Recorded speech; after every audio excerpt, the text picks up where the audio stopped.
and welcome to the Schooner Pod. I'm your host, Bobby Howard. With me today, we've got Jamison, Maxwell, Ty Lee.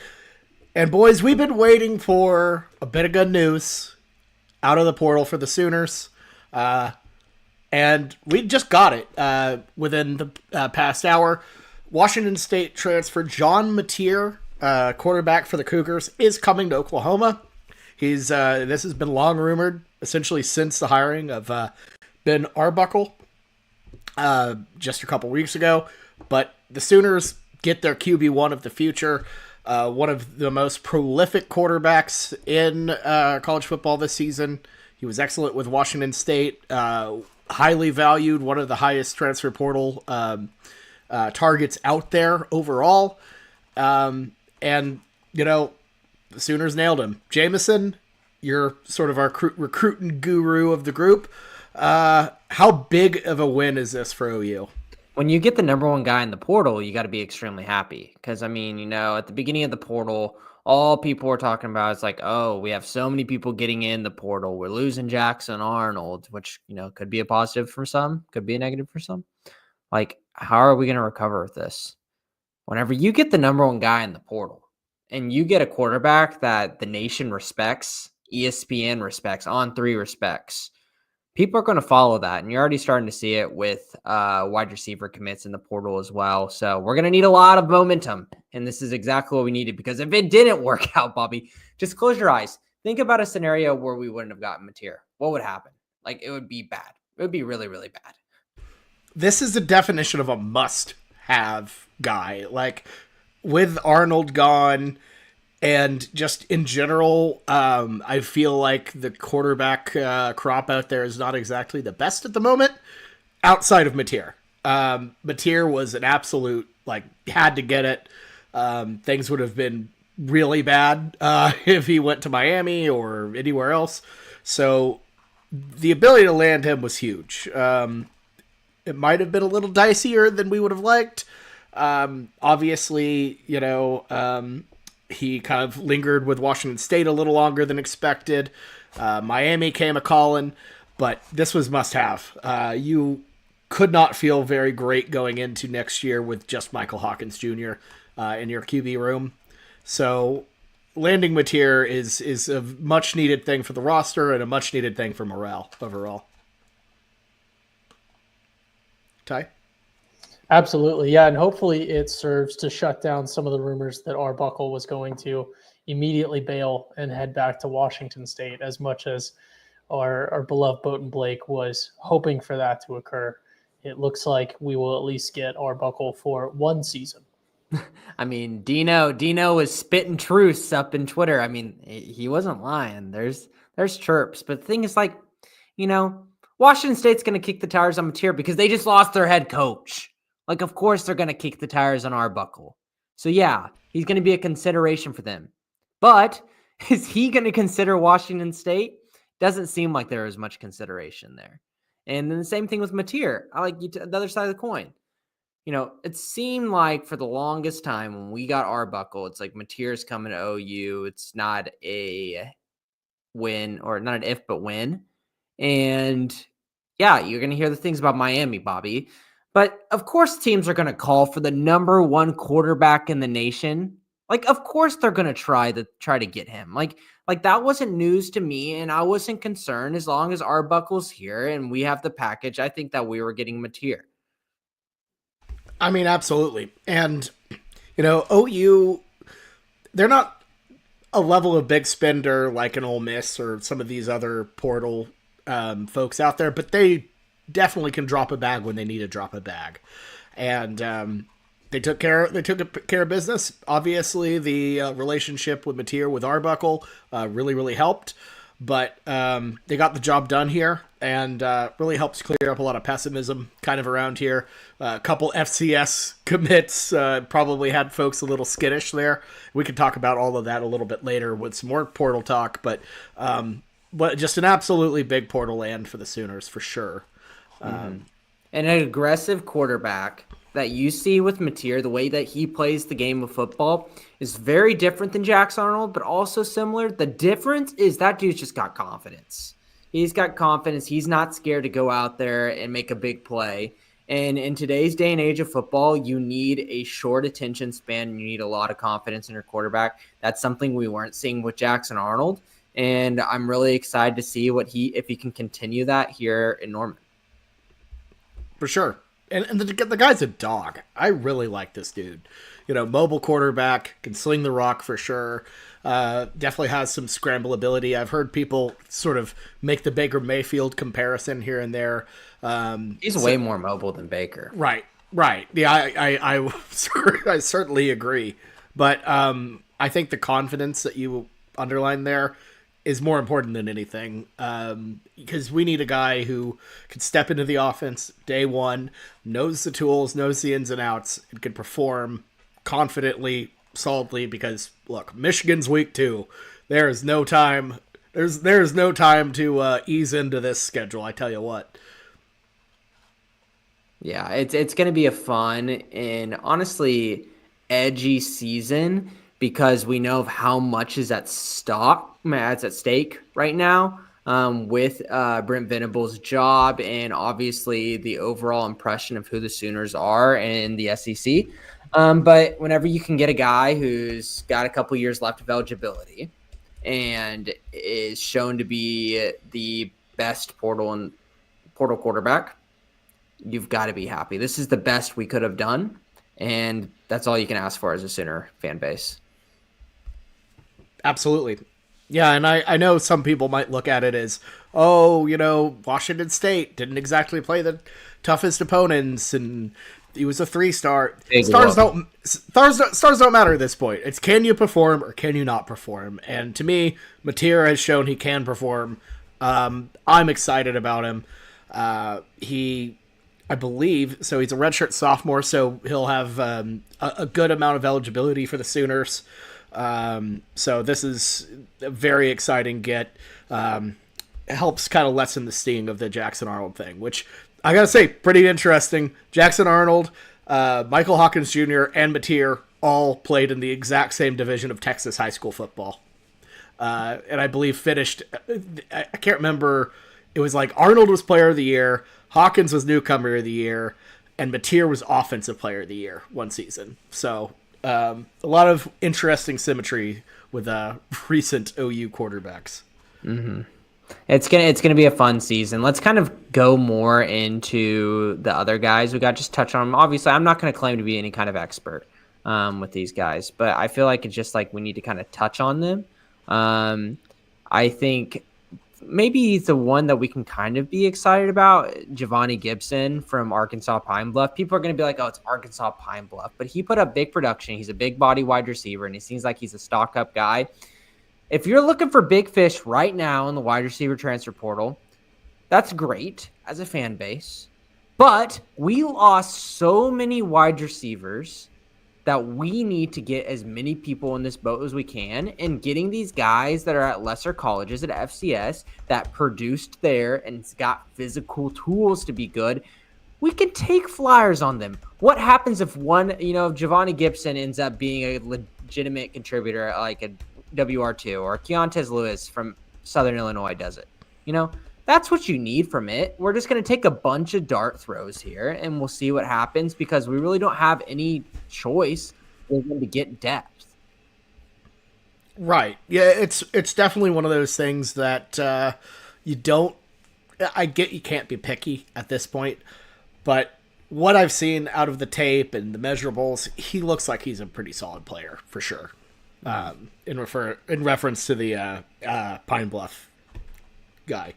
Ty, I got a game for you. Do you know off the top of your head, and you can probably think about it, how many portal wide receivers we lost? Don't count. Just tell me off the top of your head how many people you think we lost wide receiver wise to the portal. 5. 6. Isn't that wild? 6 wide receivers in a room that already was super thin. Like, we need to get guys from Southern Illinois. We need to get guys from Arkansas Pine Bluff. Other wide receivers out there, we've heard that we're going after, guys from like Idaho, like Iowa Western Junior College, Arkansas, Cal, these are not these, like, I'm getting, a guy from LSU. It's not that, but be patient. I wouldn't be surprised as time passes. There's going to be a big fish that comes in. And whenever you lose guys like Nick Anderson, that takes away from your team, but also opens up money because we were going to give Nick Anderson a big package to stay. So could we use that money elsewhere to go get someone to replace him? You would think so. Yeah. And it's a depth thing, you might be building a little bit of depth on the front end. Maybe it's a little bit of cope on my end, but if you're building out an entire room that, like you said, has been decimated, you gotta build all the way across. You can't just put in your top guys immediately right away. So even if these aren't your top level, dudes from the portal, you still gotta. This is a room that is, the cupboard is bare, folks. So some reset is definitely needed.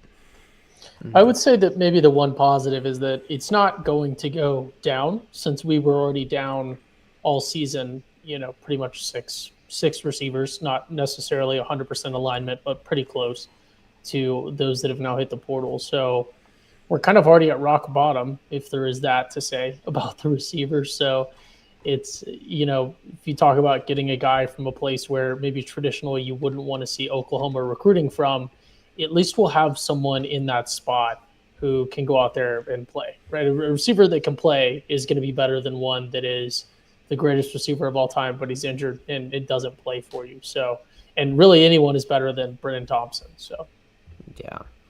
I don't know what your deal with Brennan Thompson is, Ty. He's not good.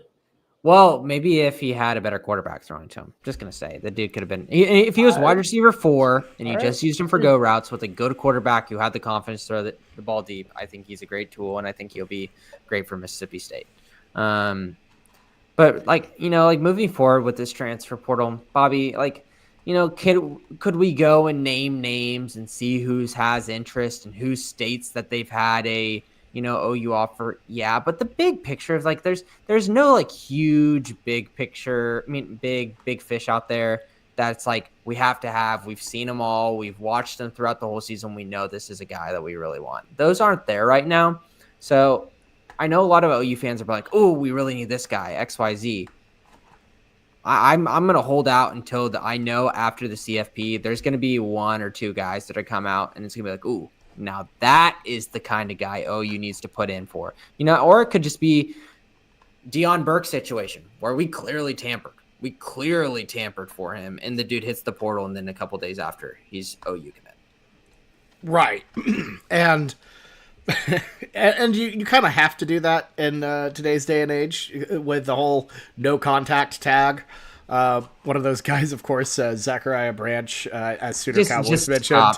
Cowboys. The only reason they wanted to go to OU was Lincoln Riley, back in the day. It's not even those guys do not want to go to Oklahoma for their last season. Right, and as much as I love Branch, that feels like a guy we would get completely outbid for. And if you look at his production, wasn't really used a ton at USC this past year. I do not care, Bobby. Do not try to say we wouldn't take him in a heartbeat. Oh, we would take him. We would take him. I would pay a lot of money for him. That dude is special. And if he wasn't used well at USC, so be it. Yeah, no, obviously USC had a ton of issues last year. I'm not saying we won't pay him. I'm saying we kind of have other things to. We have to build depth in that position, I think, more than anything. So 1 or 2 big hitters, I feel like you have to just kind of you have to build depth in a way, and I don't think Branch would be the guy. Megan in the comments of YouTube says Christmas came early. I love that. The intro or the announcement video posted by One Oklahoma had All I Want for Christmas Is You, which is just delightful. So Now, whenever you have a video and everything, this dude was coming to OU, another tampering situation. He knew he was coming to OU for couple weeks now, guys. It was just only a formality. And whenever, you hear things Miami's making calls and making a bid, how much do you know that that's probably just the agent leaking it out just so Oklahoma can give them an extra little bit of cherry on top in their offer? Like, I don't know how obvious John Mateer can be that he is working with the NIL company, then posting a video with the NIL company on his shirt. Like, come on. To be fair, he was a Norman a day. So they, they closed him out, which is really, really important. I think when you have a guy on campus, that's the time to do it. Miami got stuffed in a locker. That's funny. I don't think they really had too much of a chance outside of, hey, Cam Ward knew him, I guess. So, anyways, what else should we? What other portal targets or guys we've signed recently that you want? Any other you want to talk about, Jamison? It's it's a lot of speculation now. I know that like if you look on the other side of the ball, people are excited about James Thompson as an interior defensive lineman from Wisconsin. Like we've kind of talked for a long time now that getting interior defensive linemen that are big body is so hard to get in the portal. And whenever you see one, you've got to go after it. And we have spots there in the interior defensive line that we really need to find out what's going to happen moving forward. We don't know what Dominic Williams is going to do. We know DJ Terry's out, so we need to get a kind of guy like him. So I know a lot of fans are really excited for him, and he is supposed to be visiting campus, so that's a good start. And then there's another interior defensive lineman, David Blay. Way too close to David Blaine. But, like, if we need to get one of these two guys right now, and hell, we could get if a Dominic Williams kind of equivalent enters the portal later in the year, we go after him too. But we need this situation to keep depth in the interior defensive line. Yeah. And on the interior offensive line, nabbing Luke Bakalenko out of Stanford was a pretty solid one. So yeah, and he can play tackle. He might even be right tackle because he's like a big body. He's got height to him, and it's clear. Like Jake Taylor, we thought that he could be the future of this football team, but I'm not 1,000% that like with his health and consistency from the season that we can kind of rely on that and hope that we have a Spencer Brown situation again to end the year. So that's a good get. And I think on the portal too, it needs to be, I think, reiterated a little bit for OU fans is we're not at the end of this portal season by any means. We're probably not even halfway to. So obviously the deadline is the 28th. So we have 10 days for that. But with the playoffs and even with people who have entered the portal right now, you really have only seen a third to we're approaching half, I guess, that are in the portal right now, just kind of skimming, that have been scooped up. But there's a lot more moves to be made. Certainly there's going to be people, like we said, that are going to, enter in if they take a loss in the playoffs or something like that. So there will be some surprises. And I understand Mateer is a big win, but probably thinner across the board than most OU fans would like in terms of gets right now. I think we got, a JUCO receiver, a punter, I think, who is also from a JUCO. He's a dog. No, it's Kennesaw State, so now D1, just the first year in the D1, Ty. And that dude's like averaging, 54 yards per punt or something wild. It was something crazy like that. Like, honestly, that's kind of fun. And I know, Ty, you're a big punter guy. You love the punters. So I think you can get behind this guy. Well, I do what? Well, and punting, I feel like it transfers from, levels well. If you can punt against air, you can punt. Yeah, you're good, I'm not concerned about that. If you're good, you're good. Can we I will say, I guess, I'm a big punter. If you got Brennan Thompson on your offense, you got to have a good punter. So, God bless. He's gone. He's gone. We can move on. Can we please talk about Williams Nwaneri going to Nebraska from Missouri after the first season? Can we please talk about that more? Isn't that just unbelievably frustrating, but kind of hilarious? And I don't know. I'm right now exuding 3 different emotions as I talk about it out loud. It's just the weirdest thing. It's weird that he went to Nebraska. It's hilarious he left Missouri. And it's confusing why he didn't go to OU.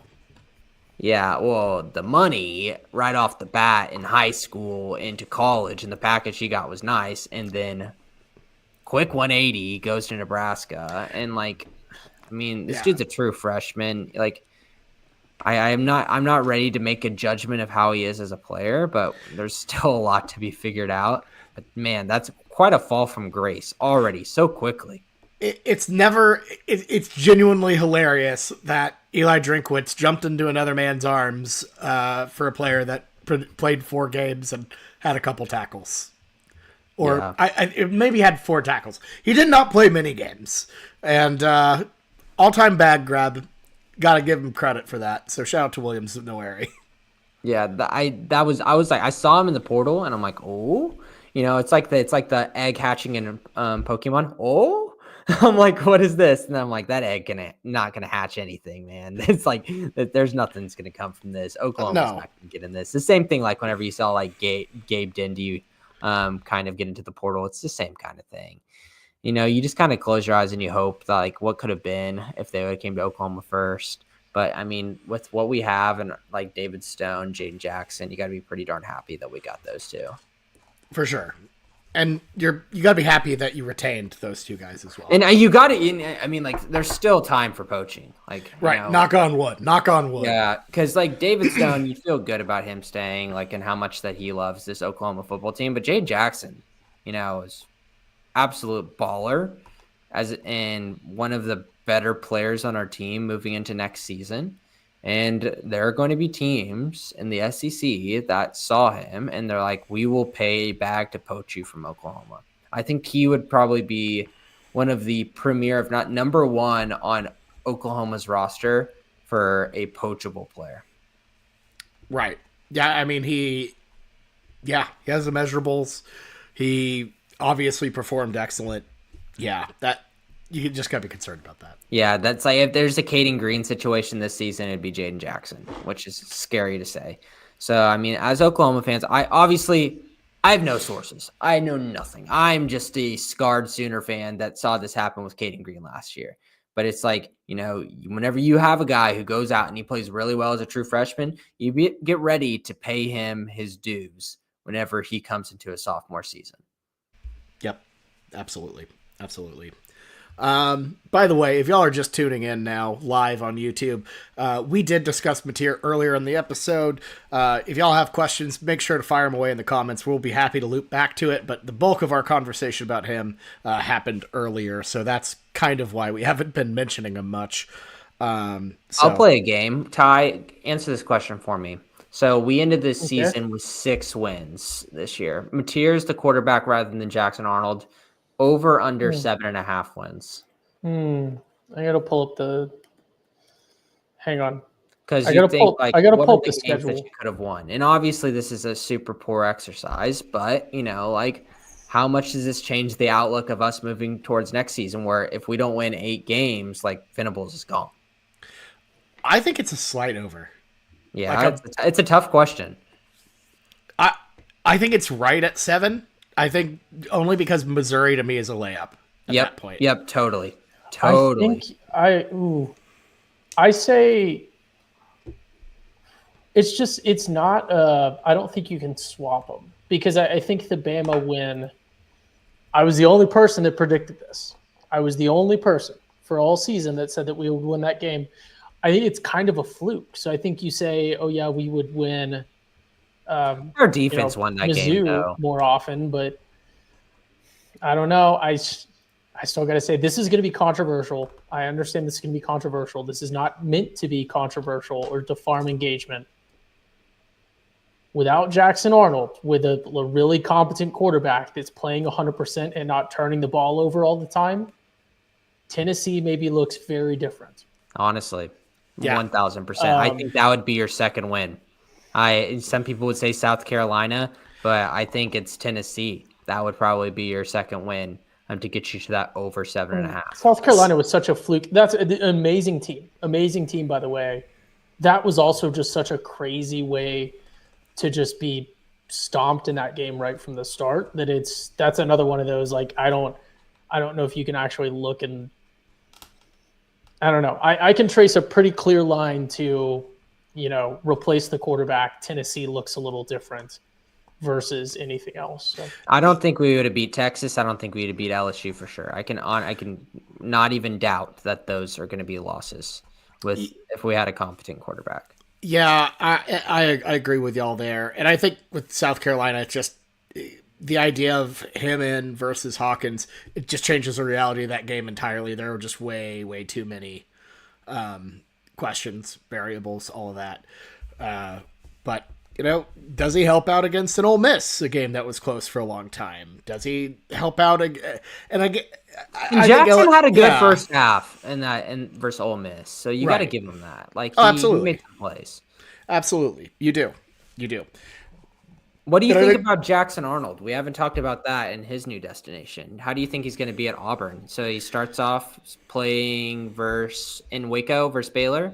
That'll be a fun non-con opponent and really kind of put him to the test. But he has some of the best, like probably one of the best, top 3, I'd say, wide receivers. That was a true freshman this year.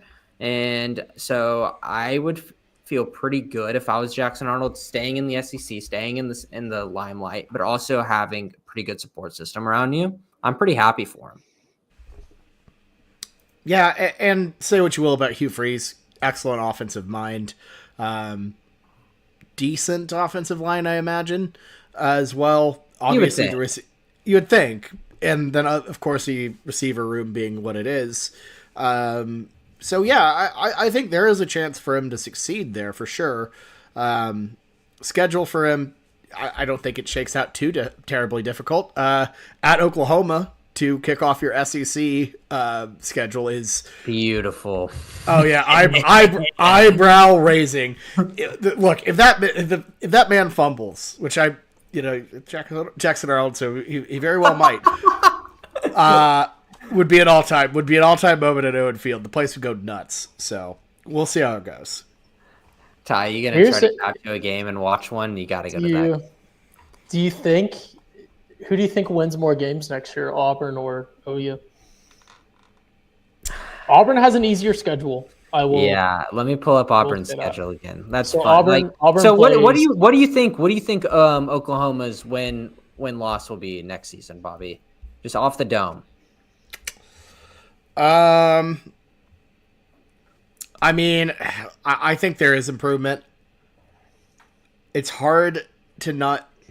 I think initially 7-5, but I think I'm still just kind of down about last year, and there's just too much portal questions for me to be answered.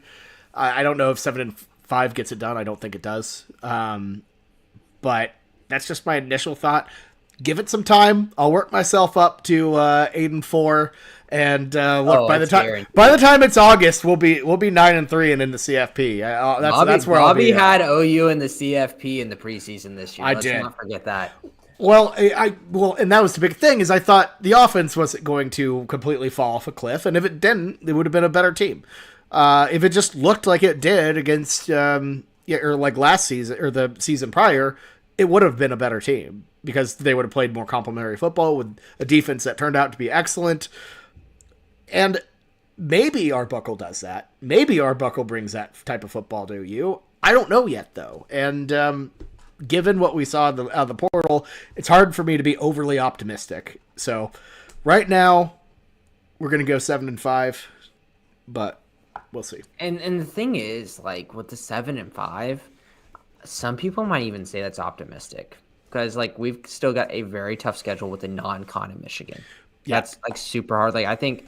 Honestly, we're losing Danny Stutzman and Billy Bowman, and we're talking about the positives on the offensive side because obviously there's so much room to improve. There's going to be a hit on the defensive side, guys. Let's not forget about that. We have got great people behind both of them. I really like our inside linebacker room. I really like our safety room. But when you lose 2 cornerstone leaders like that, you can't just think that, just because we got a quarterback and we revamped our wide receiver room, that we're going to improve our win-loss record by 2. I just don't see a lot of scenarios.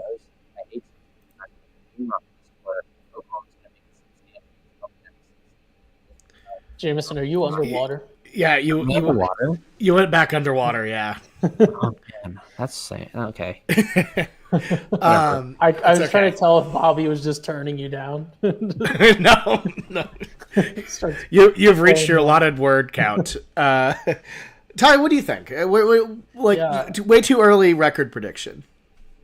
Well, I have two answers. One, I can see a 7-5 season that I can very easily wrap my mind around as a very successful season. So win the first 6, which gets you a win over Michigan at home, and then a win against Texas, and then win Mizzou, and then that has us losing to South Carolina, Ole Miss, Tennessee, Bama, and LSU, who South Carolina we'll see, but pretty much everyone who's going to be favored against us. So I'm not super, super upset with some of the ways I could slice a 7-win season.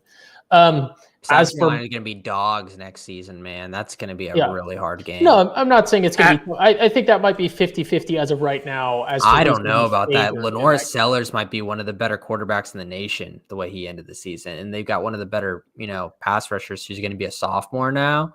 Like that, see what he did as a freshman. Like, I don't know, Ty, 50-50. Like on the road. That'll be tough. We'll and Williams-Brice Stadium is underrated for how insane that place is. Yeah, that'll be really cool to see OU go there. But as for my prediction, I'm going to hold up a number, and I want one of you guys to tell me what number I'm holding up for the podcast listeners.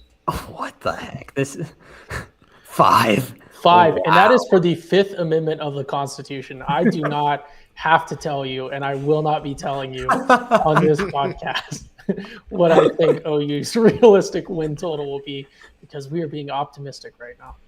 There you go. Speaking of OU's record next year and all of this, do we have any thoughts on the schedule? The schedule obviously dropped last week. Any particulars? I mean, South Carolina right after Texas is really rough. No bye week for OU before Texas, having to play Kent State, but also Texas plays Florida the week before, so that's pretty big. I don't know. Did y'all glean anything from that announcement? I'm still just mad that they're just doing the flip of the schedule. I know we've known that for a while now. That just pisses me off. Like, I want something else. Like, give me like the Georgias. Give me like a Kentucky. Give me something different that we didn't play last year, because it's still all new and it's exciting to see different teams. So I'm kind of disappointed that it's the same team. You're like, give me Kentucky, please. It was a brutal year. I said, give me Georgia, and then I'm like, people are going to clip that. Give me Kentucky. It's like, wow, this dude really thinks a lot of Kentucky. OU fans not afraid of Georgia. Or Kentucky. Sooner. This is going to do numbers on Kentucky Twitter. I think it's interesting that we have kind of a backloaded home schedule, which I think is kind of fun. Getting LSU and Missouri to kind of end it out. So you kind of get that nice kind of crispy weather. Ole Miss in late October sounds just delightful. The 1-2 punch of Tennessee and Alabama on the road, even with the bye week, is pretty brutal. But overall, I don't know. I think the schedule lines up a little bit lighter than it did last year, I would say, which might be a little optimistic, but. Yeah, getting the Missouri and LSU back-to-back at home, that's going to be such a pivotal spot in Brent Venables' coaching career and the future of this program. Those games are going to have a lot of weight on it. Yeah. What is the story with not having enough pull to get Temple to come to Norman? Well, it's a home, and then they're doing it at Lincoln Financial in Philly, so it'll be kind of a fun one. It was a 2-for-1, so Temple will be coming back to Norman. It's a typical thing, I think, and I think it's cool because the West Coast Sooners haven't had really any opportunities to watch OU out there. They had that Navy game that was scheduled. West Coast, East Coast, yeah, just missed it by an entire. There's this weird thing where every recruit from California says, "I never get to watch you guys in Philly." No, the East Coast Sooners out there. You had that Army game scheduled, that got canceled, so I think that'll be fun for the folks out there. Jamison's nodding his head as someone who, out there on the East Coast, so that'll be big time. I think it'll be fun. Yeah, and put it in an NFL stadium. Now, Sooner fans, do you have a little bit of scared, feelings coming in back into you playing in an NFL stadium? I get it. NRG Stadium did not do us well, but this is Temple. It'll be different. It'll be fun to be at the link and go and enjoy Philadelphia. I think that'll be a good trip. For the record, the flip side home game where Temple comes to Norman is in 2028. Oh, great. So it's a little bit. Yeah, that's fine. Yeah, That's fine. It is not next year. We just saw their ass like this past year. I'm fine with waiting a little bit to see them back in Norman. But yeah, no, and I also like that we don't have the kind of, bad FCS game in November. That main game sucked, and it just kind of ruined the momentum, even though it, kind of was the thing that helped get them over the top and push them into, or help them get into position to push them into the playoff, into bowl eligibility. It just sucked. So I'm glad we're skipping out on that. I don't know, Bobby. We needed that. I would be okay to have that again. Yeah, check in with me in late October, early November, and see where I'm thinking about that. But I don't know. Oh. And LSU will be a fun game too in Norman. Nick Anderson coming back will be obviously a lot of fun energy. Not the only one coming back, but probably the only one coming back and playing. You're not gonna, Bauer Sharp. I'm not. I purposely left his name out. If you want to talk about double agents, he was the number 7 tight end in the portal. Look, I actually really do think I would have liked Bauer Sharp more if they used him differently. They were asking Bauer Sharp to do some really dumb things. Like if we used him as one of the guys who holds the iPad while the quarterback is on the field. I think what Bobby is saying is we forced him to be a tight end, and that was hard for him. No, I'm saying don't have him throw so many damn passes. Why did he have the ball in passing position so many times? It didn't work once. Why were we doing this, Joe John? It made no sense. We were desperate. I know, but why? Anyways, that's the past. We're looking towards the future, and I think that's all we have for OU right now. Obviously, a lot more portal stuff will come out. Getting Matera was kind of the big he's going to be kind of the big linchpin of the class, the guy you build the class around, the portal class. But overall, I think that's pretty much it. Jamison, anything else? Nope. We're going to be recording some bowl previews, some CFP previews after this. And got to get ready for the Oklahoma basketball game versus Michigan tonight. Yep. So if you're watching live, stick around. That's going to go up very, very soon. All in all, good day if you're a Sooner fan. Lots to be excited about with Mateer. And anyways, we'll see y'all next time. Have a good one. Boomer Sooner, everybody.